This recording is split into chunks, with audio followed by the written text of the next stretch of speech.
नमस्ते। आज की हमारी इस चर्चा में हम एक बेहद ही खूबसूरत और जादुई कहानी में गोता लगाने वाले हैं। ये सिर्फ कोई आम परियों की कहानी नहीं है, बल्कि ये हमारे सबसे बुनियादी डर यानी अंधेरे के डर पर जीत हासिल करने का एक अद्भुत सफर है।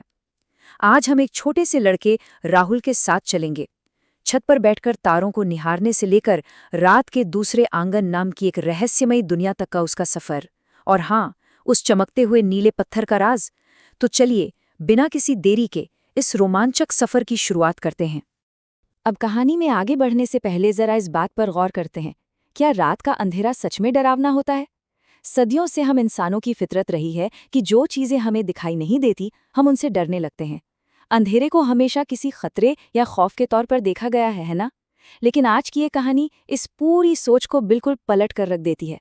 ये दिखाती है कि अंधेरा सिर्फ एक खालीपन नहीं है, बल्कि ये एक ऐसी जगह हो सकती है जहां असल जादू छिपा हो। तो चलिए मिलते हैं हमारी कहानी के हीरो से, राहुल। राहुल एक छोटे से गांव का लड़का है, लेकिन वो बाकी बच्चों से बिल्कुल अलग है। जहां बाकी बच्चे रात होते ही डर के मारे चादर में दुबक जाते हैं, राहुल को अंधेरी रातों से कोई डर नहीं लगता। बल्कि उसे तो लगता था कि जैसे ही सूरज ढलता है, एक दूसरी ही दुनिया जाग उठती है। एक ऐसी दुनिया जहां जादू है और ऐसी आवाजें हैं जो दिन के शोर शराबे में कभी सुनाई ही नहीं देती। अब देखते हैं कि असल में ये जादू शुरू कैसे हुआ। एक रात की बात है, राहुल आराम से अपनी छत पर बैठा तारों को निहार रहा था। तभी अचानक उसने अपनी छत की दीवार पर कुछ ऐसा देखा जो पहले वहां कभी नहीं था। एक दरवाजा। ये कोई आम लकड़ी या लोहे का दरवाजा नहीं था, बल्कि राख के गहरे रंग का था, जिस पर नीले तारे चमक रहे थे। ये उसी जादुई दुनिया का दरवाजा था जिसके बारे में राहुल हमेशा सोचा करता था। और जैसे ही राहुल उस दरवाजे के अंदर कदम रखता है, बूम! वहां कोई जमीन या मिट्टी नहीं थी, बल्कि वो तारों और छोटे उल्कापिंडों से बने एक ऐसे रास्ते पर था जो सीधे ऊपर की ओर जा रहा था। जरा सोचिए इस नज़ारे को। हवा में रात के फूलों की मीठी महक तैर रही थी। चलते चलते वो एक छोटे से गांव में पहुंचता है, जहां घर बिल्कुल चांदी की तरह चमक रहे थे और लोग एक बड़ी ही शांत हल्की नीली रोशनी में आपस में बातें कर रहे थे। वहां डर बिल्कुल नहीं था, बस एक असीम शांति थी। उसी जादुई गांव में राहुल की मुलाकात नीले कपड़े पहने एक लड़की से होती है, और वो मुस्कुराते हुए जो कहती है, वो पूरी कहानी का नजरिया ही बदल देता है। वो कहती है कि उन्हें राहुल का इंतजार था।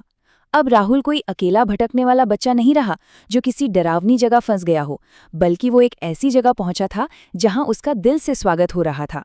ये अंधेरे का वो रूप है जो हमें डराता नहीं, बल्कि गले लगाता है। उस लड़की ने राहुल को बताया कि इस जगह को रात का दूसरा आंगन कहते हैं।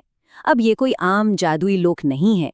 असल में ये हमारे ही मन का एक ऐसा कोना है जहां वो सारी चीजें बसती हैं जिन्हें हम दिन के उजाले में भूल जाते हैं।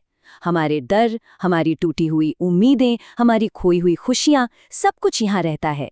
लेकिन सबसे खास बात पता है क्या है? इस दूसरे आंगन में आकर इंसान का हर डर एक बेहद खूबसूरत रोशनी में बदल जाता है। इस पूरी रहस्यमयी दुनिया को देखने के बाद राहुल के मन में एक बहुत ही सीधा और स्वाभाविक सवाल आता है, तो मेरे लिए यहाँ क्या है? और सच कहें तो हम इंसान ऐसे ही तो होते हैं।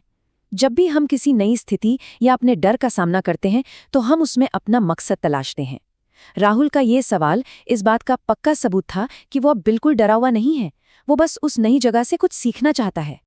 राहुल के उस सवाल के जवाब में वो नीले कपड़े वाली लड़की उसे एक बेहद खास चीज देती है।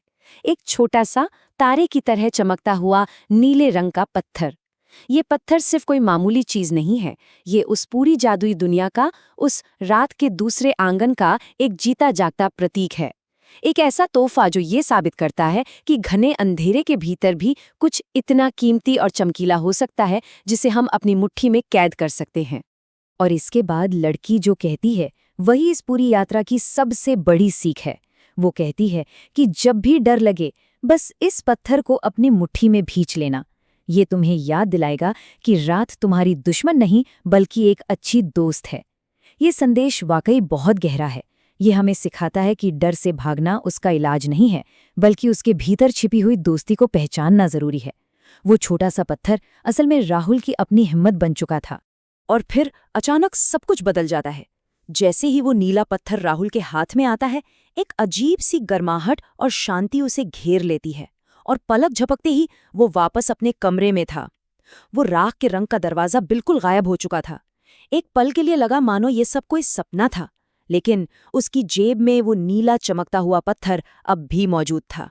मतलब वो सफ़र कोई सपना नहीं, एक हकीकत थी जिसने उसे हमेशा के लिए बदल दिया था। जरा सोचिए, इस एक रात ने राहुल के नजरिए को कितना बदल दिया।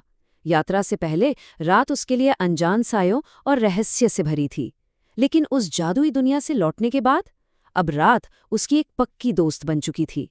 राहुल ये अच्छी तरह समझ गया था कि अंधेरा हमें डराने के लिए नहीं, बल्कि हमारे ही अंदर छिपी हुई उस रोशनी तक पहुंचने का रास्ता दिखाने के लिए होता है। कहानी के इस पड़ाव तक आते आते राहुल के अंदर एक गजब का विश्वास आ जाता है। रात का डर तो जैसे हमेशा के लिए गायब हो गया। और सबसे प्यारी बात ये थी कि उसे लगने लगा था कि जब भी उसे जिंदगी में सच में मदद की या सुकून की जरूरत होगी, तो वो जादुई दरवाजा उसके लिए फिर से खुल जाएगा। ये विचार हम सबको एक पक्की उम्मीद देता है कि हमारे अंदर की वो सुरक्षित जगह, वो रात का दूसरा आंगन, कभी खत्म नहीं होता। तो आज की इस खूबसूरत कथा को समझने के बाद एक सवाल हम सबको अपने आप से पूछना चाहिए। हमारी अपने जिंदगी का जो अंधेरा है, जो हमारी चुनौतियां और हमारे डर हैं, वो अपने अंदर कौन सी छुपी हुई रोशनी समेटे हुए हैं? जब हमारे जीवन में अंधेरे पल आते हैं तो क्या हम डर कर भाग जाते हैं, या फिर हम भी अपने हिस्से का वो नीला पत्थर खोजने की कोशिश करते हैं? इसी विचार के साथ हमारी आज की ये चर्चा यहीं समाप्त होती है। इस रोमांचक सफर में साथ जुड़ने के लिए बहुत बहुत शुक्रिया।